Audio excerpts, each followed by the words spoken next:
कक्षा 8 NCERT math exercise 1.1 गुणधर्म पर आधारित प्रश्न है। निम्नलिखित प्रत्येक में गुणन के अंतर्गत उपयोग किए गए गुणधर्म का नाम लिखिए। तो प्रश्न पहला है -4/5 गुना 1 और 1 गुना -4/5 बराबर -4/5। तो ये किस गुणधर्म पर आधारित है, हम इसको लिखेंगे। तो हम अब बताते हैं कि जब किसी भी संख्या को 1 से गुना करते हैं तो संख्या का मान नहीं बदलता है। जब किसी भी संख्या को हम 1 से गुना करते हैं तो उसका मान नहीं बदलता है। तो वैसे संख्या को हम लोग क्या कहेंगे, गुणात्मक तत्समक कहेंगे।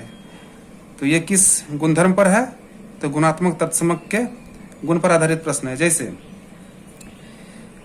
-4/5 को गुना 1 से करें या 1 को गुना -4/5 से करें तो रिजल्ट क्या आ रहा है, -4/5। तो 1 से किसी भी संख्या को गुना करने पर कोई परिवर्तन नहीं होता है। जैसे यदि हम a को गुना 1 से करेंगे तो ये क्या आएगा, a ही आएगा, है ना। अब आप देखिए, मान लिया जाए कि हम 5 को गुना करते हैं 1 से तो क्या आएगा, 5 ही आएगा, रिजल्ट आ रहा है ना। 6 को यदि हम गुना करेंगे 1 से तो ये क्या आएगा, 6 ही आएगा, है ना। तो 1 से गुना करने पर संख्या में कोई परिवर्तन नहीं होता है। इस गुणधर्म को क्या कहते हैं, गुणात्मक तत्समक कहते हैं। क्या कहते हैं, गुणात्मक तत्समक। तो लिखेंगे उत्तर में एक जो है क्या है, गुणात्मक तत्समक है। क्या है, गुणात्मक तत्समक। गुणात्मक तत्समक।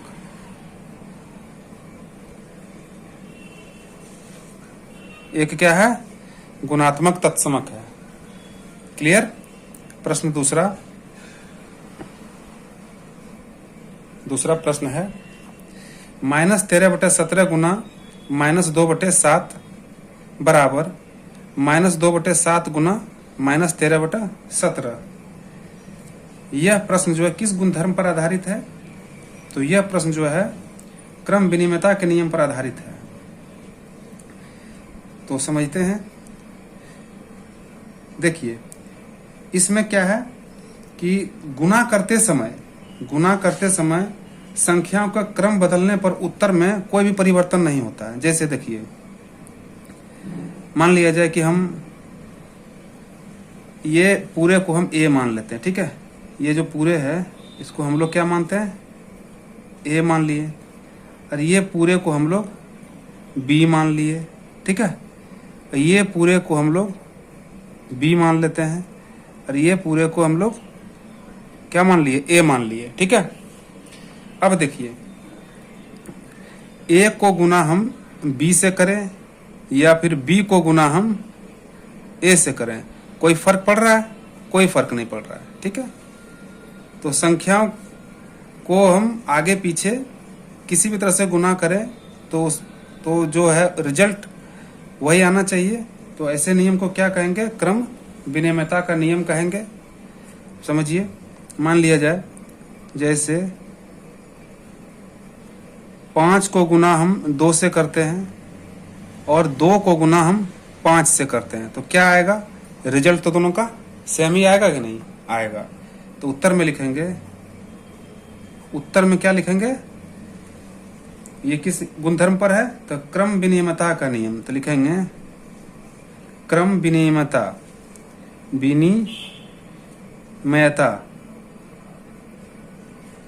क्रम विनिमयता का गुणधर्म है। कौन सा गुणधर्म है, क्रम विनिमयता गुणधर्म है, गुणधर्म, ठीक है। समझ गए। तीसरा प्रश्न